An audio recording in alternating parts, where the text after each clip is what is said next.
Assalamu alaikum wa rahmatullah wa barakatuh. Paix sur ceux qui suivent la guidée, paix et bénédiction sur le prophète sallallahu alayhi wa sallam, sur ses compagnons, ses amis, sa famille, ainsi que sur tous ceux qui le suivront de bonne foi jusqu'au jour du jugement. Alors ces derniers jours, j'étais un petit peu sous le coup de critiques, euh, principalement sur Telegram pour ceux qui sont là-bas. Je vous rappelle qu'il y a un groupe qui s'appelle Conseil entre frères. Bon, c'est un nom, ça aurait pu s'appeler autrement, mais en gros, c'est un lieu d'échange entre musulmans sur l'actualité, sur des questions qui nous préoccupent, etc., etc. Quand j'ai le temps, je réponds ou j'interviens. Parfois, je lis et je ne dis rien. Euh, il y a juste quand il y a trop d'énervement ou que la tension monte, que j'essaie d'intervenir pour un petit peu calmer les choses. Alors, euh, il y a eu deux sujets polémiques entre les frères. Hein. J'étais principalement spectateur, sauf peut-être pour la deuxième question. Sur la question de la Terre plate et sur la question des Maghrébins, des gens des quartiers, etc. Bon. Pour moi j'ai vu des vidéos du compte YouTube Durus Sunna. Il y a 47 000 abonnés. Et ils ont fait le 9 décembre 2017 une vidéo très courte, 2 minutes 49, sur la Terre plate ou ronde. Et c'est exactement ce que je pense. Je vais vous mettre le lien en commentaire, comme ça vous allez l'écouter. C'est très court. Et pour moi, tout est dit. C'est un débat clôturé qui m'intéresse pas. Et je peux pas comprendre en fait qu'il y a des frères se disputent. J'ai des frères que je connais de longue date qui se sont exclus du groupe, qui se sont montés sur le grand chevaux. Euh, je sais pas, je ne comprendrai jamais bien les réactions des gens, mais bon, c'est comme ça. Donc la vidéo sera en commentaire, vous ferez votre idée, hein, ça dure pas longtemps. Quant à la deuxième question, il y a un frère d'origine algérienne qui avait posté une vidéo sur des jeunes de quartier qui hurlaient par le Coran, je te tue, par le Coran, tue-le, en envoyant des feux d'artifice au mortier là, sur la police dans les quartiers. Et j'ai répondu ironiquement au frère qui avait mis ça, chut, fais pas ton raciste, pour dire, faut pas dire ça, tu vas encore nous stigmatiser. Et il y a des frères qui se sont emportés, qui ont dit des choses que je vais pas répéter, qu'on entend souvent sur les convertis, hein, bande de bouffeurs de porc, etc. Enfin bref. Je dis ça pour introduire le sujet du jour. Je ne veux pas m'attarder dessus parce que je ne veux pas faire de la conciergerie ou de faire des faits divers, ça m'intéresse pas. Juste pour expliquer le contexte. Et alors pendant ce temps-là, j'étais occupé à écouter un discours de Donald Trump qu'il a tenu le 29 février au CPAC, une sorte de réunion de je sais pas quoi, des républicains à Orlando en Floride. Ça dure 1h24. Pour ceux qui veulent, je vais mettre aussi le lien. Et il y a moyen, en chipotant dans les paramètres, d'avoir les sous-titres en français pour ceux qui ne comprennent pas l'anglais. Et en l'écoutant, en fait, je me suis rendu compte de certaines choses. Comme vous le savez, j'apprends de tout. Et tout m'inspire. Et je me suis dit, voilà un gars qui est un con. Hein. Soyons clairs. C'est un con. Comme beaucoup de chefs d'État connus, hein, même autoritaires, ce sont souvent des cons. Au sens premier du terme, mais, c'est des cons qui savent s'exprimer, qui savent développer une théorie et qui vont droit au but. Et ça, c'est plus puissant que l'intelligence. Je sais que c'est cruel, je sais que c'est pas juste, mais c'est comme ça. Et ça, il faut que nous, les musulmans, on le comprenne vraiment bien parce que c'est important. Développer toute une série de théories très complexes, basées sur de la science, avec une attitude d'intellectuel et tout, ça peut être satisfaisant au niveau de son ego personnel, mais c'est un échec au niveau de la popularité, de la diffusion des idées. C'est bien pour ça que la plupart des messagers et des prophètes étaient des gens simples, des bergers, des gens parfois analphabètes ou très basiques. Parce que justement, plus un message est transmis d'une façon basique, claire, nette, plus il est compréhensible par tout un chacun. Rappelez-vous ce que je vous avais dit dans des audios précédents. Il y a eu plusieurs fois des tentatives, notamment en France, d'associations de frères. Je pense à, je ne sais plus les noms, mais bon, il y a eu, euh, comment ça s'appelle encore? Je ne reviens pas sur les noms, j'ai oublié, le temps est passé, hein. Il y a eu beaucoup de groupements comme ça, Anna Muslim, voilà, Anna Muslim, et puis il y a eu CRM avec euh, Ait Yahya, qui avait écrit le livre sur la démocratie, etc. Il y a eu beaucoup de choses comme ça, mais ses frères, et il y en a eu d'autres, hein, mais je ne reviens pas sur tous les noms, excusez-moi, il y en a eu d'autres, euh, et qui sont tous tombés dans le même piège, en fait. Le piège de l'entre-soi et de vouloir intellectualiser la chose. Alors c'est bien, on vient avec des gros livres, très sourcés, avec des dates, des articles, des preuves, etc. Mais au final, ça touche des gens préconvaincus, des gens instruits. Et quant à ceux qui sont instruits mais qui n'aimaient pas l'islam ou qui étaient critiques ou quoi, ils ont lu ça en disant ouais mais bon. Vous savez, quand on veut pas quelque chose, on dit oui mais bon. Et donc, pour revenir au centre de ce que je vais expliquer ici, euh, à un moment donné, et c'est ce qui manque le plus à notre... Quand j'entendais Trump, en fait, je me suis dit, en fait, les musulmans ont besoin d'un gars comme ça. Un gars qui est ce genre-là, mais évidemment habillé différemment, s'exprimant différemment, évoquant des choses liées à l'islam, bien entendu, hein. Mais je me suis dit, un gars comme ça, pendant 1 heure et demie, il capte ton attention, il te fait rire, il arrive à toucher ton imaginaire, il dit des choses parfois, vous savez, des fois, il a dit, je crois, à la 18e minute, pour ceux qui iront écouter, il a fait des éloges des talibans. Enfin, et je me suis dit, les gens vont commencer à huer dans la salle. C'est pas possible. Il y a des milliers d'Américains qui sont morts en Afghanistan. Eh ben, il peut tout dire, ce gars. Et tout passe. Il peut tout dire. Il dit des choses terribles, mais ça passe.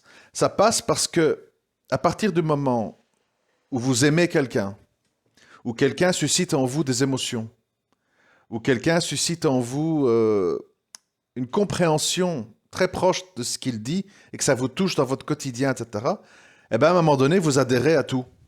Et il arrive à dire devant ce parterre de républicains, Taliban are great fighters, ask the communists. Donc, les talibans sont des grands combattants, allez demander aux communistes. Donc, je vous rappelle hein, que l'Amérique a été en Afghanistan, qu'ils ont envoyé plein de gens à Guantanamo, sont restés là, je ne sais pas, 19 ans, enfin. Et puis on entend ça, c'est fou, c'est fou. C'est fou, mais ça passe. Ça passe parce que ça s'inscrit dans une logique. Et bon, je ne suis pas là pour décortiquer le discours de Trump, je suis là pour dire autre chose. Ça veut dire que nous, quand on parle à nos enfants, quand on parle à nos maris, à nos épouses, quand on parle à nos parents, nous devons être des petits Trump. C'est-à-dire, je dis Trump parce que c'est un exemple actuel, mais on peut trouver plein de gens. On doit être des Hassan el-Basri, on doit être des Ahmad ibn Hanbal, on doit être comme le prophète, sallallahu alayhi wa sallam. Je veux dire, c'est très important. Moi, je le vois tous les jours. La façon dont on présente les choses. Et moi, je vois souvent des frères, en fait, qui partent en vrille et qui finissent par s'insulter parce qu'en fait, ils ne savent pas communiquer. Non seulement ils ne savent pas communiquer, mais ils ne savent pas écouter. Tu as des gens aussi, vous savez, ils veulent défendre leur point de vue contre quelqu'un qui n'est pas d'accord avec eux. Et en fait, ils sont prisonniers de leurs arguments et ils n'écoutent plus l'autre. Ce qui fait qu'en fait, il n'y a plus de discours. Et les gens qui écoutent, en fait, à un moment donné, ils se fatiguent et ils zappent. Donc, Tout ça pour dire quoi? On rejoint ma théorie de l'hyperréalisme, du pragmatisme et tout. Le musulman, il doit s'attarder sur les grands sujets. Il doit être clair, très très clair. Beaucoup de gens, ils sont confus, changeants, comprend pas. Alors on va me dire, oui, mais toi aussi, tu l'es. Je viens d'écouter tes audios à propos du cham et des groupes et tout. C'est pas clair. C'est pas clair pour les gens qui veulent pas que ça soit clair, parce que c'est extrêmement clair. Et tout mon discours, il peut se résumer à 3 phrases, si on veut tout résumer, compresser. Le djihad, il est dans l'islam. C'est une obligation dans certaines circonstances. Ça doit être fait, mené par tel ou tel ou tel ou tel genre de personne, avec telle et telle et telle et telle et telle contrainte. Et si cette lutte n'est pas entourée, encadrée d'un projet, de gens compétents, de plans de reconstruction, comment on appelle, d'assistance sociale pour les populations et médicale, c'est pas la peine. Je veux dire, je vous donne un exemple. Écoutez, voilà, nous sommes un groupe de frères combattants, on a reçu des armes de tel pays et on a tué X soldats de Bachar, bon, tout ce que vous voulez. Et on a fait sortir de tel village tous les soldats de Bachar el-Assad. Le village, il est libéré. OK. Dans le village, ont été tués ou prisonniers ou déportés le boulanger, le facteur, les boueurs, le policier, le professeur, qui étaient tous des bassistes et qui ont, d'une façon ou d'une autre, ne sont plus là. Parce que voilà, c'est la guerre, ils sont partis, ils ont été tués, peu importe. Si vous arrivez là et dites, voilà, c'est libéré, on a, Allahu Akbar, on a réussi, machin, et là, vous êtes devant un village de 1000, 2000 personnes. Et on vous dit, ah oui, mashallah. Bon, le jour d'après, peut-être pas le même jour, mais le jour d'après, les gens vont arriver chez vous. On fait comment pour le pain? Le petit, il a faim, il crie à la maison. Et le lait, on n'en a plus, les vaches. Il y a une poubelle dans la rue, il y a des rats. Qui va venir ramasser les poubelles? Etc. Mes enfants étaient à l'école, il n'y a pas de professeur. Ils sont revenus, comme ils vont plus à l'école, je peux plus travailler. Et donc, si tu es venu libérer, c'est bien. Mais s'il n'y a pas de projet derrière, et de gens, et d'infrastructures, qu'est-ce qui va se passer? Au bout de quelques temps, on va dire derrière votre dos, et là, ces combattants, ouais, bon, d'accord, c'était la dictature avec Bachar, mais au moins on avait notre pain tous les jours, et l'enfant, il allait à l'école et on avait quand même un peu d'ordre. Maintenant, il n'y a même plus de policiers. Regarde, tout le monde vole. Il y a des rats dans la rue et on ramasse plus les poubelles. Ah, tu sais quoi, je regrette le temps de Bachar. Vous voyez ce que je viens de dire là? C'est, c'est niveau école maternelle, hein? Je parle pas de trucs universitaires, hein? C'est très très simple à comprendre pour n'importe qui. Femme, homme, musulman âgé, qui n'y connaît rien dans le combat, tout le monde peut comprendre. Eh bien, ces bêtes choses que je viens de dire sont des choses qui sont souvent négligées par les musulmans. On veut de l'action, on veut du combat, on veut que ça zouk, comme on dit. Et derrière, quoi? Derrière, les gens doivent manger. Les gens doivent se soigner. Tu peux pas dire à tout le monde, allez uriner du sang, faites du dhikr, mangez vos doigts et on verra dans 3 ans. Tu peux pas dire ça aux gens. Ça, c'est pas réaliste. C'est pas réaliste. Donc, il faut être pragmatique dans toutes ces questions. Et si vous remarquez, sur chaque sujet dans lequel je m'arrête dans mes audios, j'essaye de vous donner une version pragmatique des choses. Alors, des fois, on aime bien, hein? Ah oui, oui, les frères, ils aiment bien quand je critique les sœurs, hein? Et ceci et cela. Ah ouais, machallah, t'as raison, Harry. Les sœurs, c'est pas comme ma mère. Ah. Puis, ah non, non, moi j'aimais bien tout ce que t'as dit, mais quand... Non, parle pas de polygamie, hein? Non, ça non, là je t'aime plus. Vous Vous voyez? Ah oui, t'es un vrai rageux, t'as défendu les frères. Mais pourquoi t'as dit que ils s'aiment pas entre eux, il faut pas dire ça, etc. Non, les frères et sœurs. Écoutez, les frères et sœurs. On doit être honnête entre nous. On doit accepter les critiques. On doit accepter la réalité qui est devant nous. Parce que si on ment, on fait perdre du temps à tout le monde. À tout le monde. Ne mentons pas. Voyons la réalité en face. Je vous donne un exemple. Allez, un exemple comique. Moi, je suis quelqu'un qui suis en surpoids.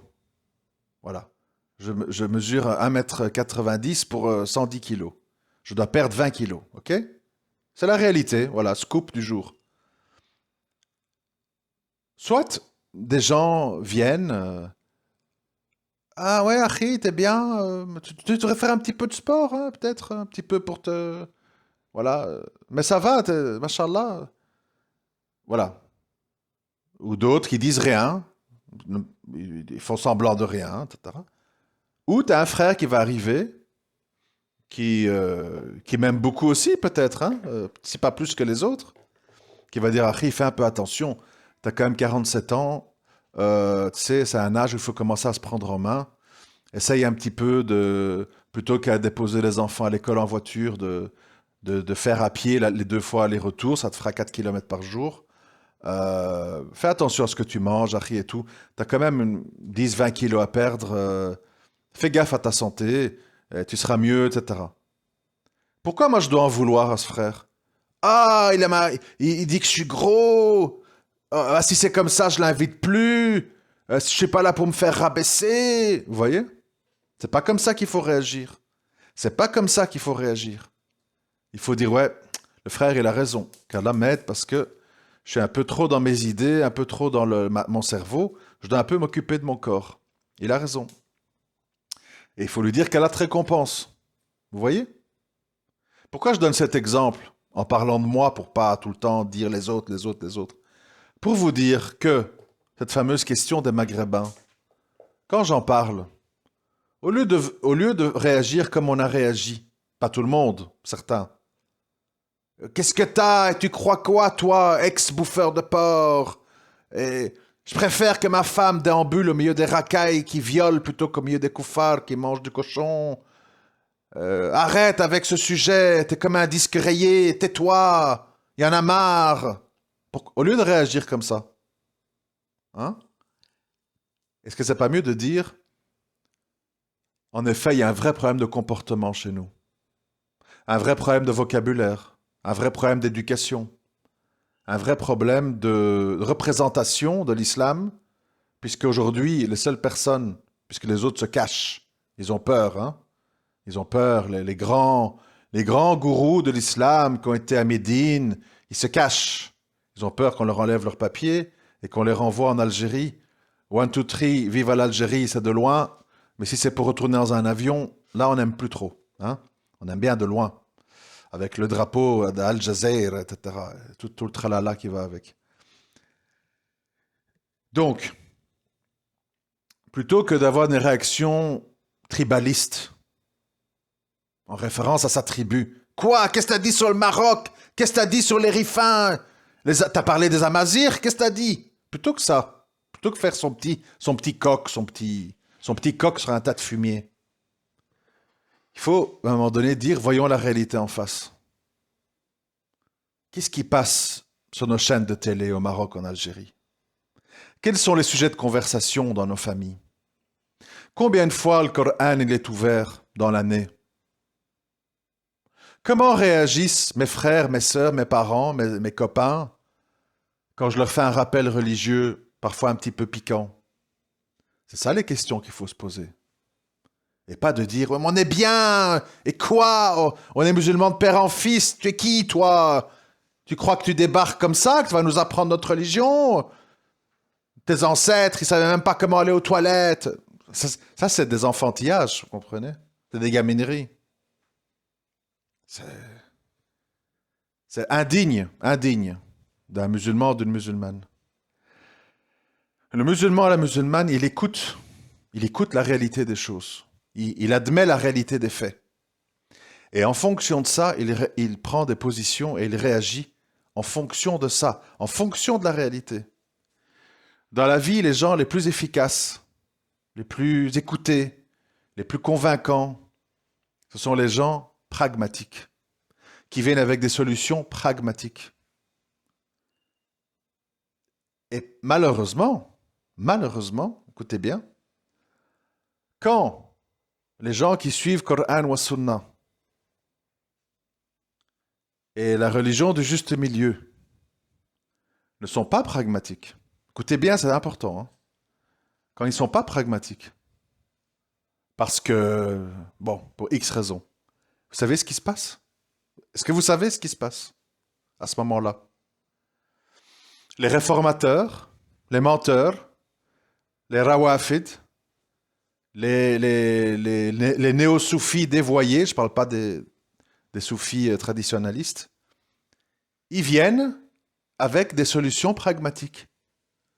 Voilà, je m'appelle Hassani Hussein, je gère cette mosquée, moi j'ai des factures à payer, donc je préfère que tu payes plutôt que tu viennes prier, parce que si tu viens prier et polluer ma moquette et que tu payes pas, ça m'arrange pas. À la limite, paye et ne viens pas. Comme ça, je peux payer mes factures. Concernant l'agrandissement du parking et de l'école des devoirs, eh bien, il faut faire du charme à Madame la maire. Donc, je vous dis qu'il faut aller voter. Parce que si vous allez voter, j'ai des arguments devant Madame la maire pour demander le permis de bâtir. Et donc, si vous n'allez pas voter, vous êtes des traîtres à la Oumma. J'ai trois sociétés immobilières. Donc, sachez que de nos jours, le riba, c'est pas vraiment du riba et que acheter des maisons avec l'inflation et les taux qui sont bas, finalement, c'est une très bonne opération. Donc, cessez de faire les imbéciles et de payer des loyers et acheter des maisons. Et alors, les gens, ils sont là, boum, boum, boum, boum, sur la tête. Ils sont face à un discours clair, logique, pragmatique, mathématique. Et ils adhèrent, ils suivent. Si toi, t'arrives, oui, mais truc, le pantalon, et alors le siwak dans le chose, et la sœur, si tu parles dans le chat, mais que tu ne demandes pas la main de chose, et ce bric-à-brac, les gens, de quoi ils me parlent? Où suis-je? Ils disent, ouais, je laisse ça, c'est fou, je comprends rien. Et ils lâchent l'affaire et ils se dissocient.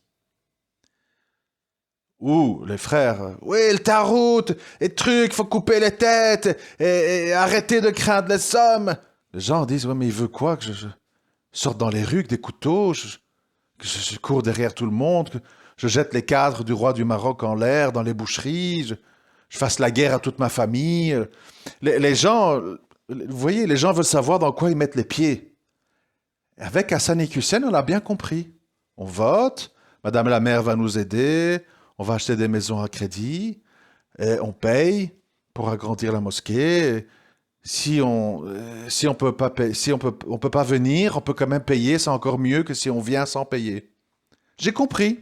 Message reçu. Ça, c'est la force des frères musulmans. L'organisation, la création de lobbies, l'infiltration politique, très pragmatique. Et comme ils sont devant une solution pragmatique, eh bien, il y a des gens qui adhèrent, hein, qui adhèrent. C'est comme je vous dis avec Ismaël Mounir. Quand les gens se fâchent, l'insultent. Non, vous devez vous insulter vous-même, pas lui. Je m'excuse, hein. De nouveau, je vous donne une réponse pragmatique. Lui, il a fait une étude de marché. Écoutez-moi bien, s'il vous plaît. Ismaël Mounir, il a fait une étude de marché. Il a dit, bon, la plupart des musulmans sont light, ils veulent pas d'emmerde, ils connaissent à peine le Coran, mais ils voudraient un petit peu revenir à leur religion, avoir quelques principes. Ils sont un peu dégoûtés par le mariage pour tous, les trucs du genre dans les écoles où on montre des zizis à leurs enfants dans des bandes dessinées. Voilà un petit peu c'est quoi la masse musulmane française. Bon, je vais leur proposer, depuis le Maroc, puisque la vie est moins chère là-bas, je me fais payer en euros, je vais leur proposer des cours, des formations, des lives, où je réponds à leurs questions. Je réponds d'une manière toujours un petit peu floue en disant suis tes instincts, regarde ce que dit ton cœur, etc. de façon en fait à ratisser large. Je me mets personne à dos, je vais toujours dans le sens de la personne qui me pose la question, j'essaie de pas trop la blesser, de façon à ce que voilà, tout le monde est plus ou moins content de ce que je réponds, et les affaires tournent, c'est tout. C'est une étude de marché qu'il a faite. Sans doute conseillé par des coachs de type Steve Abdelkarim qui a dû dire, voilà, c'est du business. Bon, après, certains disent que faire du business avec la religion, ça pose pas de problème. À chacun de voir. C'est à chacun de se positionner par rapport à ça. Mais plutôt que l'insulter, il faut dire, et nous, on propose quoi de pragmatique aux gens en respectant Coran Sunna? Qu'est-ce qu'on propose? Des cris? Des humiliations? Des rabaissements? Tu n'es qu'un ignorant? Ou on fait semblant? Oui, mais non, il faut. Les jeunes des banlieues, écoute, ils ont pas facile. Et la colonie, les parents sont venus ici, c'est un alphabet. Et tu sais bien, on est mal vu, tout le temps des contrôles d'identité. Euh, voilà, et puis bon, ouais, le shit, c'est pour oublier, tu sais bien, les frères peuvent pas se marier, ils sont nerveux. Alors ils fument un peu la chicha, le joint. Tu sais bien comment c'est chez nous. Enfin, vous voyez, on tourne en rond, on met du miel, on justifie tout, plutôt que de dire non. S'il n'y a pas une présence forte de l'islam dans le cœur des Maghrébins, on se retrouve devant des monstres. Des gens mal éduqués, impolis, violeurs, voleurs, pilleurs, etc. Oui, il y a un problème. Je comprends les Français qui deviennent racistes. Franchement, même moi, je voudrais pas y vivre avec mes enfants. J'aurais peur. Ma fille doit rentrer de l'école dans un nuage de fumée de shit avec des types qui vont la dévisager. Et si elle n'est pas en burqa, on va lui dire espèce de pute, viens par ici, j'ai envie de toi. Voilà. En gros, voir la réalité en face, quoi. Ben, plutôt que ça, pourquoi on perd du temps? Parce que les gens, en fait, n'admettent pas. Les gens n'admettent pas. Il y a de l'ignorance. On préfère les coutumes à la religion. Il y a beaucoup de pratiques de la sorcellerie dans les familles. C'est la course aux richesses pour amener des cadeaux au bled et pour construire une maison là-bas. Le but, c'est s'intégrer en France, faire de l'argent, que tout le monde travaille. On a envie d'avoir des biens immobiliers, donc on fait du riba. Ça, c'est la réalité. Mais comme on ne l'admet pas, au nom de la défense de ma tribu, eh bien, on ne résout pas le problème. Et arrivent, victorieux, tous les réformateurs, tous les encravatés, les gens qui présentent bien, avec des beaux sourires, qui, eux, vont venir avec du pragmatisme, de la gentillesse et des solutions, et vont ramasser tout le monde. Et nous, on va dire, oh, les salauds, de toute façon, l'islam, c'est une affaire d'élite. Il y a toujours eu très peu de bien guidés, la masse est égarée, c'est normal. On se console, quoi. Comme j'ai pas fait le boulot, ben, fatalement, ils ont été chez l'autre vendeur. Mais le vendeur, ce qu'il vend, c'est dégueulasse. Vous savez, moi quand je travaillais dans le milieu de la vente et de marketing, j'ai toujours entendu ça comme excuse. C'était très, très courant. Je vous explique. Tu es un vendeur de, je sais pas, n'importe quoi, hein, de panneaux solaires faits en Allemagne, qui coûtaient, par exemple, 230 € le panneau. Voilà. Et donc, c'est un Européen qui vend ça, etc. Puis ouvre dans la région un importateur de panneaux solaires de Chine.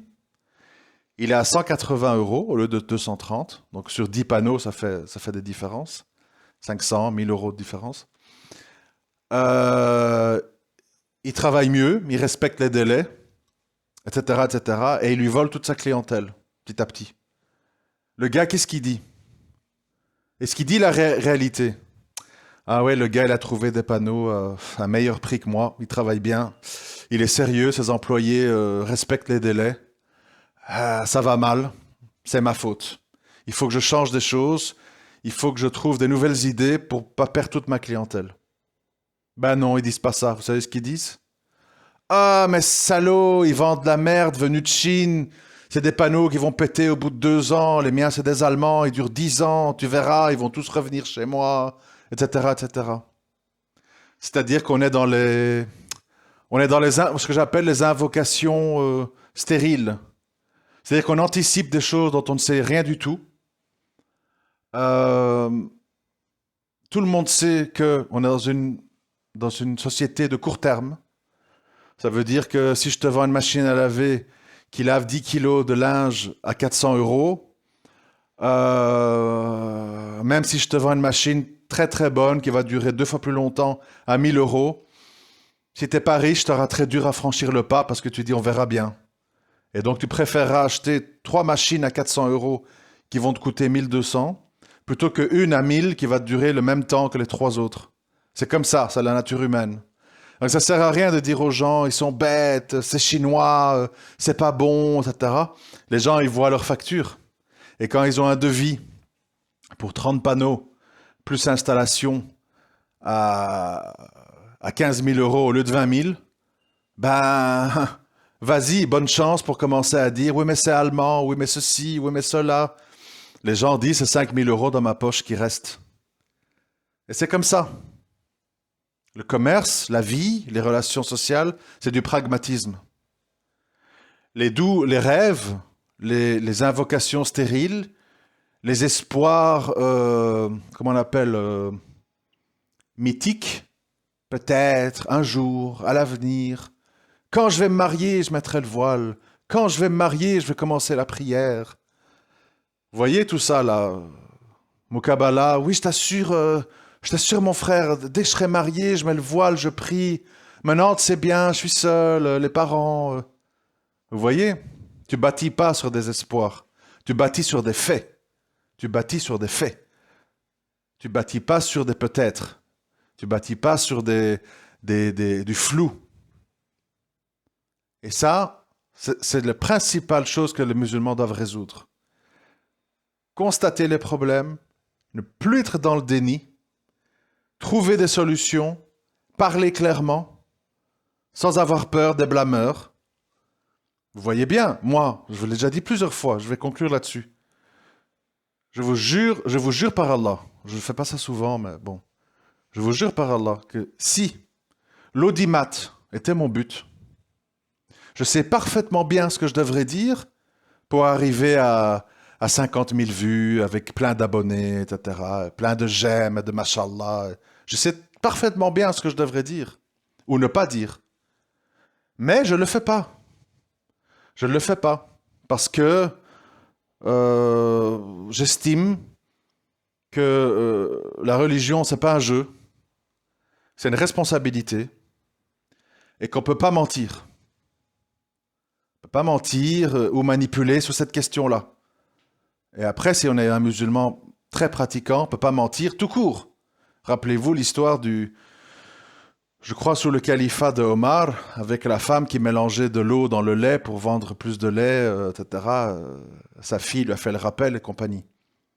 Le musulman, il doit être intègre. Le musulman, il doit être précautionneux. Il ne peut pas, comme ça, balancer des choses à la légère. Fais comme ça te dit, fais comme ton cœur te dit. Ça, c'est des gens qui veulent faire du commerce, qui disent. Et on ne peut pas non plus dire aux gens crains Allah, tais-toi, tu n'y connais rien, quelle est ta taskiya, écoute le cheikh et tais-toi. Ça marche avec des robots, des moutons, ça marche pas avec des êtres humains. Un être humain, même s'il est respectueux et tout, il veut un petit peu poser des questions, il veut un petit peu des précisions, il veut un petit peu demander un exemple. Ça, c'est des êtres humains. Il n'y a que les moutons et les robots qui se mettent au fond de la classe avec un carnet et puis qui disent amen à tout. Oui, à la limite avec un prophète, mais avec un être humain qui va aux toilettes, qui est malade, qui fait des péchés, faut pas pousser bobonne dans les orties, comme on dit. Hein. Voilà, 34 minutes, je vous laisse ici. Je voulais vraiment insister là-dessus. Ça me semble important. Et à très bientôt, Inch'Allah. Assalamu alaikum wa rahmatullahi wa barakatuh.